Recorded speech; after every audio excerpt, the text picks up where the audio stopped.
สบายดีเด้อพ่อแม่พี่น้องมือไม้แล้วเนาะมือไม้ตลอดบ่แล้วจักเทื่อมื้อนี้ก็จ้างคนมาเจาะดินอีกแล้วพี่น้องแม่น้องเบนมานำแต่แม่น้องเบนให้อนามัยอยู่ลุมเนาะแถวนี้รู้สึกว่ายามันขึ้นไวเติบถ้าแถวแบบเที่ยงอยู่นี่นะพี่น้องเนาะนี่มันเผาตอนเผาก็บ่ไหม้ดีเด้แม่น้องเบนมาอนามัยท่า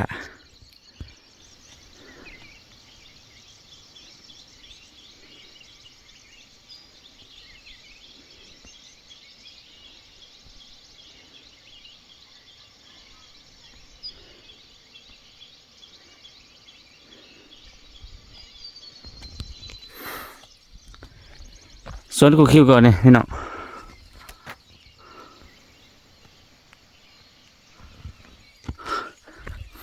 พาน้องๆขึ้นเมื่อเจาะอยู่เทิงพุ่นก่อนมื้อนี้นะจะแล้วเนาะอยู่เทิงจัก2เครื่องก็จะเอามา3คน4คนทางโคคิวได้ใส่4คนมื้อนี้เนี่ยมันบอลที่มันสั่นนะได้เอาเขาบกไปก่อนจักเครื่องเจาะจึงเจาะไปนำลังสิว่าฝนตกก็บ่แม่นนะพี่น้องมันฝ่าลมมาแถวบ้านเมื่อคืนนี่ฝนน้อยเดียวนี่ดินเปียกก็บ่เปียกดีซ้ำอยากให้ฝนตกนะพี่น้องเนาะเฮาสิปลูกกาแฟแต่ปกติแต่ละปีช่วงนี้ก็ยังบ่ทันปลูกเทื่อปลูกยางพาราก็เฮาจะปลูกยางพาราแต่ละปีก็ช่วงถ่ายพฤษภาพุ่นล่ะพี่น้องเนาะถ่ายพฤษภาสิเขามิถุนาพุ่นล่ะจึงปลูกเพราะว่าช่วงนั้นฝนมันก็ค่อนข้างปกติได้แล้วนะช่วงนี้มันเป็นช่วงหลังสงกรานต์มาน้อยนึงฝนก็บ่ค่อยปานใดปลูกกะยานมันตายพี่น้องเอ้ยอดเอาก่อนเนาะขุดคุมมันแล้วกันขั้นต้นเสาแล้วต้นนี้น่าจะไปต่อพุ่นต้นเนื้อพุ่นแหละเราเบิ่งสิแล้วตอนเสาบ่แล้วโอ้ไม่ยางขึ้นดอยซุมื้อ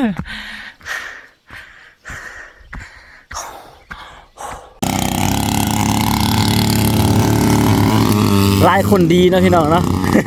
ลายคนดีลายพีเปลืองไก่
อีก2 คุ้มพักผ่อนกินข้าวเมื่อยเนาะ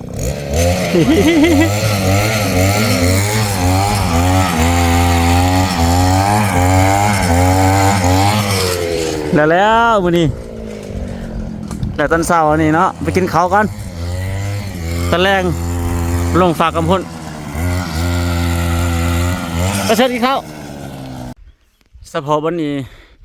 บางทีก็หอดพันคุ้มได้พี่น้องพุ่นกูคิวมามือก้อนกับแม่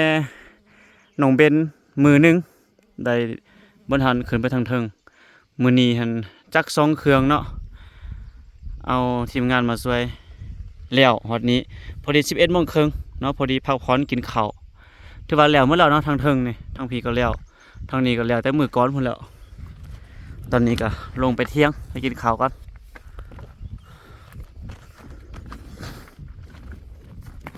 เบิ้งหนองทรายเขาดังไฟแบบใส่แบบเตาแก๊สเลยเอาน้ำมันเบนซินดังไฟในโหดสุดอันเพิ่นสิปิ่งปลาตอนเช้าเพิ่นไปสอกปลาว่าซั่นดูมันขยันเพียรขนาดยังโสดด้วยพี่น้องนี่มีแฟนแล้วติอันนี้ก็มีแฟนแล้วเนาะโสดอยู่เนี่ยบักลา2คนโสดอันนั้นมีลูกสาวแล้วพี่น้องหาแล้ว อีลูกสาวแล้วนั่นนี่ลุงชายเพิ่นไปใส่หม้องได้ปลาเพิ่นปิ้งปลาก่อนมาซั่นแม่น้องเบนก็อันน้ำใหม่นี่ก็เนาะบ่ธรรมดาทางพี่ตึ๊บเติบแถวนี้คือว่ายาขึ้นไฟแต่ว่าถ้าพอเลยกินข้าวตาเด้อมื้อเทิงพุ่นลูกนี่ตะกี้เห็นผู้เฒ่าคนหนึงกับเด็กน้อย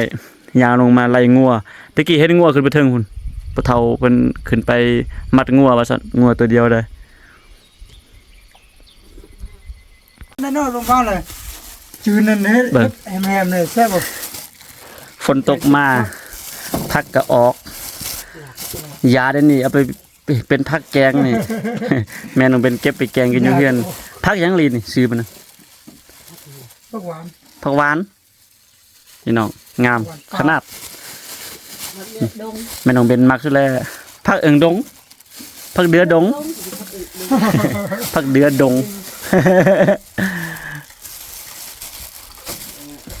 ได้ขาดเงินเด้นี่เอาไปแกงใส่เฮ็ดคือสิคักเนาะแกงใส่เฮ็ดปลานี่หน้าคือดำหมดว่ะดำปลาเป็นแรงนี่คือว่าฉันเนี่ยตั้งนั่งกินนี่มีตั้งกับอันบ่สุกเถื่อเป็นพี่โพงเลยเป็นกระซิฟ้าจังเลยเขา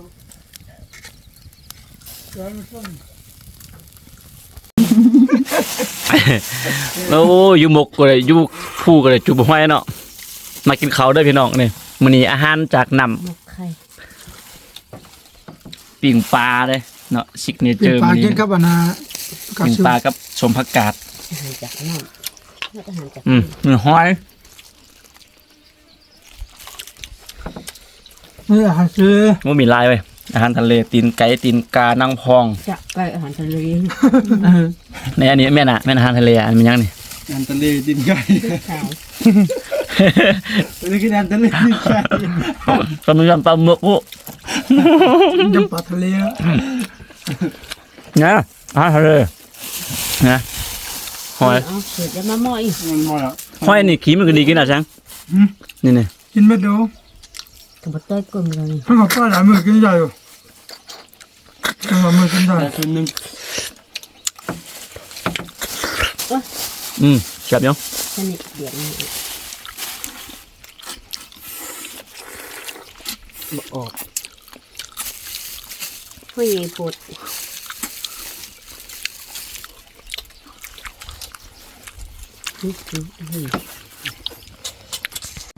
เขาขุดคลองด้วยหันคุมครึ่งหนึ่งหรือไม่ได้คิวขุดคุมแล้วบึง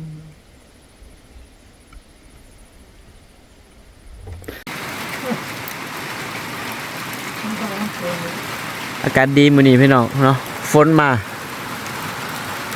หลังจากกินข้าวแล้วซุ่มซึนขนาดมากับบ่มาหลายนี่มาหน่อยนึงแม่น้องเบนก็ฝนก็ตั้งใจเฮ็ดบ่ได้สนใจบ่ได้ เอาใจใส่ฝนมันยังเลยฝนสำนีเฮ็ดหยังเพิ่นบ่ได้ดอกเอาใจใส่แต่ฟันยาฟันตองอย่างเดียว โอ้โหมันก็เลิกกินเลยนี่แหละ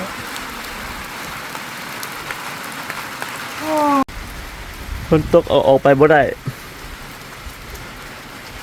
สิตกแห้งกับบ่ตกสิเศร้ากับบ่เศร้า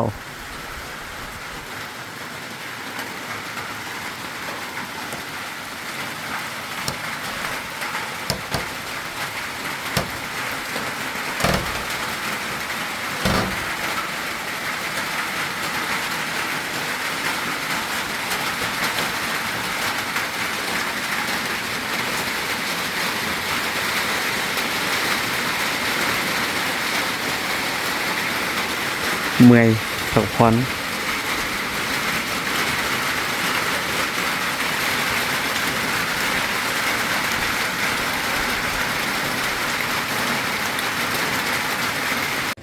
อนี่คือซีมือแม่เป็นเทนเนาะบ่ธรรมดาแปลนเบิดเลยนี่เพิ่นเฮ็ดนั่นมือหนึงข่อยค่ำลงแรงแล้วพ่อแม่พี่น้องเอ้ยตอนนี้ก็5 โมงแรงคันซ้ำนี่นี่ไปหอเทือนก็แม่นพอดีอาบน้ำกินข้าวก็มืดเนาะเพราะว่าไห้เฮามันอยู่มันสิว่าจังได๋ว่าครูคิวก็บ่เข้าใจตอนเช้าๆเลยก็ได้แดดทางนี้เลยเนาะแดดออกทางหัวไห้เมิดมือตอนแรงๆแดดตกทางพี่ก็ยังบ่รับภูเขาเทื่อจนว่า6 โมงมันตกก็มืดปั๊บเลยได้แดดเมิดมือเนาะแม่น้องเป็นคนเดียวก็สมควรเนาะก็เมื่อยเติบได้ตะกี้ก็หนาบูดอยู่ลืมเอาน้ำไว้ให้เพิ่นกินตะกี้เอาน้ำขึ้นไปเทิงพุ่นเบิดไปเจาะจักอยู่เทิงพุ่นสองน้องชาย2 คนอย่างเจาะอยู่พุ่นเนาะพอดีเอาผ้ามาปกจักแล้วก็สิกลับแล้วทางกลับอยู่พุ่นเด้พี่น้องให้ปกไว้พุ่นแล้วก็กลับเลยมื้ออื่นน่าจะแล้วคันมื้ออื่นมีคนมาช่วยเฮาได้เจาะ2 เครื่องคิดว่ามื้ออื่นหมดมื้อน่าจะแล้วมื้อนี้ได้หลายเติบมื้อนี้นี่น่าจะได้อยังน้อยก็800 900ลุมพุ่นแหละ4 คนเปลี่ยนกันอีหลาอีเรือพ่อแม่พี่น้องเอ้ยกำลังเดินทางกลับแล้วเนาะเนี่ยเขาก็เจาะลงมาหอดนี่หอดบอลเพียงถึงหั่นละ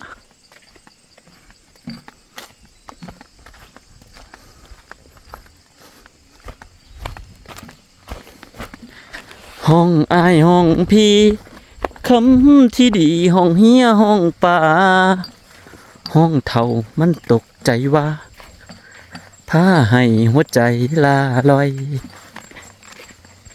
พักพรได้ไล่เติบพี่น้องทำไมพี่น้องเซิร์ชแน่ไปนี่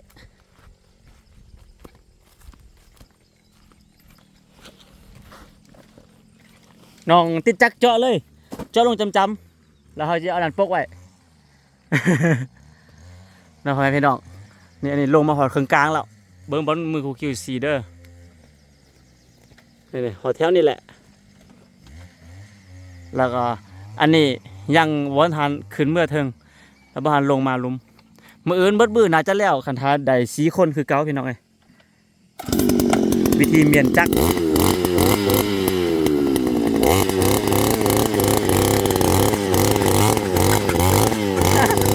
มือนี้น่ะเจ้าบัญญินมึง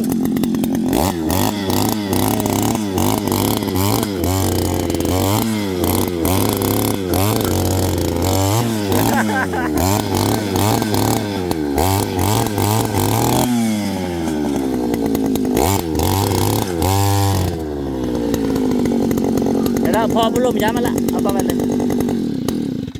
เดี๋ยวทานน้องทรายคนนั้นลงมาแล้วเอานี่ปกหรือว่ามันสิลมเฮาเอานอนไว้ก็ได้นี่เนาะ ลงนอนไปปุ๊บ แน่ๆเนาะเอาสุกเขาไปยาหันแล้วเอาทางอันปมน้ำมันขึ้นเทิงไหมสั่นแหละเดี๋ยวไอ้เขานั่นปก มาขี้ร้านเท่านี้เนาะ ใจลงมาพักผ่อนมึงหินลายอ่ะมึงหินลายขันจอดบ่ได้ก็เฮาก็จอดตื่นเนาะจอดตื่นแล้วอะ4 คนเนาะ มืออื่นแล้วเรามือถัดไปเราไปช่วยน้องชายก่อนไปกลับบ้านพ่อแม่พี่น้องมืออื่นพอกันไหมอีพีนี่ซ้ำนี่ก่อนเนาะพี่น้องเนาะโอ้2 คน2 กันบ่ขึ้นก้า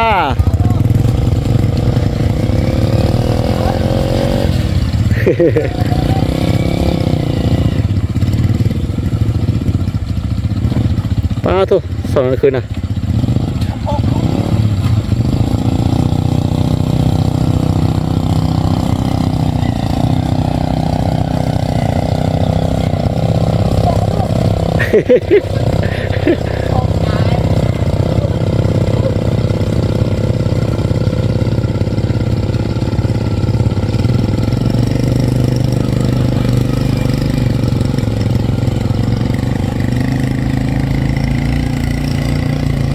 โอเคพี่น้องเราพบกันไหมเมื่อยสบายดี